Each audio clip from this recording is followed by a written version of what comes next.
4 years అయిపోయింది ఈ TV unit తీసుకొని మా హస్బెండ్. సో, దీన్ని రీమోడలింగ్ చేద్దామని అనుకుంటున్నాను.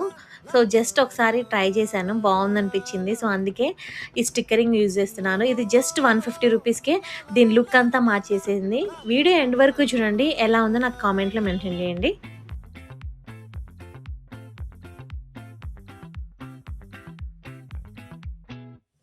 ఆ చంద్రుల్లో బుక్క చారిందేది నక్క నా ఒళ్ళంతా ఆడిందే తైతక్క దీనందాలో తిక్క దీనేశాలో తిక్క నా గుండెల్లో పొత్తాందే ఉక్క ఓ చికిరి చికిరి చికిరి చికిరి చికిరి చికిరి పడతా పడతా పడతా ఎనకే ఎనకే పడతా సారు 5 hours later.